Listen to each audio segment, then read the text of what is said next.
कौन है ये पागल और मुझे ऐसे क्यों देख रहा है? रिया बोली। रिया ने ब्लू जीन्स और वाइट टॉप पहना था और उसके बाल पूरे गुलाबी थे। वह बहुत प्यारी और खूबसूरत थी और कॉलेज के सभी लड़के उसकी तारीफ करते थे।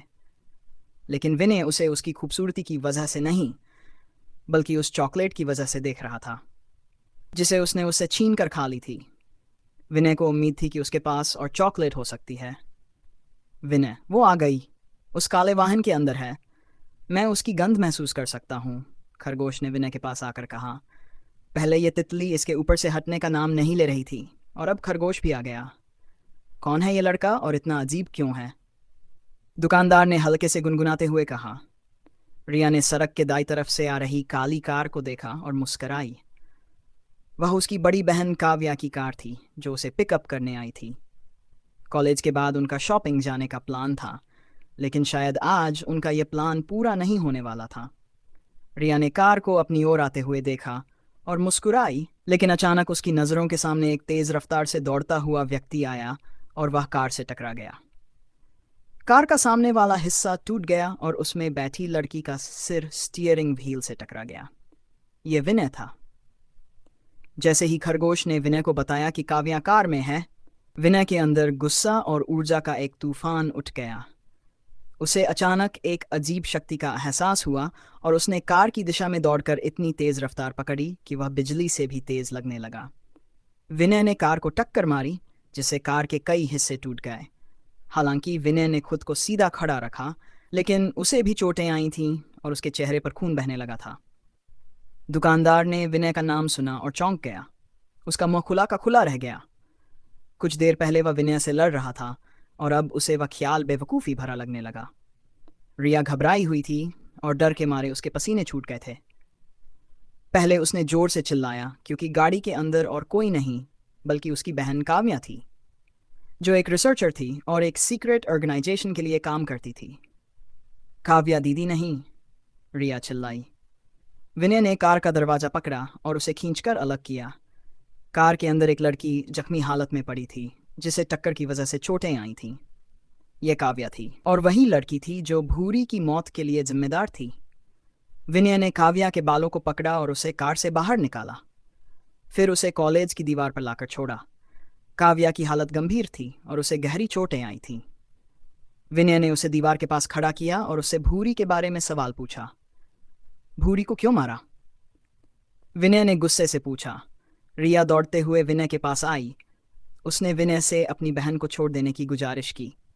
वह गिड़गिड़ाते हुए बोली, प्लीज़ मेरी बहन को छोड़ दो, इसने तुम्हारा क्या बिगाड़ा है? विनय ने रिया को धक्का दिया और फिर से काव्या से भूरी के बारे में पूछने लगा। काव्या के नाक और मुंह से खून बह रहा था, लेकिन उसने दर्द से कराहते हुए कहा, उसकी मौत के लिए मैं जिम्मेदार नहीं हूँ, वे उसे मारना चाहते थे। कौन है भूरी के मौत के पीछे? विनय ने और दबाव डालते हुए पूछा। काव्या ने कहा, वो मिस्टर के है।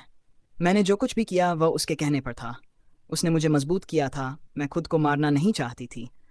विश्वास करो, मेरे लैपटॉप में उनके बारे में जानकारी है। इतना कहकर काव्या ने दम तोड़ दिया। काफी खून बह चुका था। विनय ने उसे छोड़ दिया और सोचा कि आखिर ये मिस्टर के कौन है। विनय ने काव्या के खून से कॉलेज की दीवार पर के लिखा। तितली और खरगोश विनय के पास आए और तितली ने कहा, यह निशान मैं जानती हूँ। ये वही लोग थे जो काव्या के साथ थे। उनके कपड़ों पर भी यही निशान था। अब इसका क्या मतलब हुआ? विनय ने पूछा। मतलब बाद में पता करना होगा, पहले यहां से निकलो, तुम्हारी जान को खतरा हो सकता है, खरगोश ने चेतावनी दी। विनय थोड़ा कंफ्यूज था, लेकिन उसे लगा कि उसे काव्या से बदला तो मिल गया था, पर उसकी संतुष्टि नहीं हो रही थी। वह उन दो गार्ड्स को भी सजा देना चाहता था। तभी पुलिस की गाड़ी का सायरन सुनाई दिया। पुलिस की गाड़ी आई और पुलिसकर्मी चारों तरफ जांच करने लगे। विनय ने खतरे को समझते हुए वहां से भागने का फैसला किया। वह चाय की दुकान पर गया और काउंटर के पीछे छुप गया, जहां दुकानदार डर के मारे चुपचाप खड़ा था और विनय को चुप रहने का इशारा कर रहा था। पुलिस ने एम्बुलेंस को बुलाया और रिया और काव्या को अस्पताल भेज दिया। पुलिस ने पूरे इलाके की जांच की, लेकिन विनय और खरगोश वहां से भाग चुके थे। पुलिस वालों ने एम्बुलेंस बुलाई और रिया और काव्या को अपने साथ ले गए। पुलिस वालों ने आसपास मौजूद लोगों से पूछताछ की, लेकिन किसी को भी ये नहीं पता था कि यहाँ क्या हुआ है, क्योंकि उस वक्त वहाँ कोई और मौजूद नहीं था। पुलिस वाले की नज़र चाय की दुकान वाले पर पड़ी और उन्होंने चाय के दुकानदार से पूछताछ की, लेकिन दुकानदार ने सिर हिलाते हुए बस ना।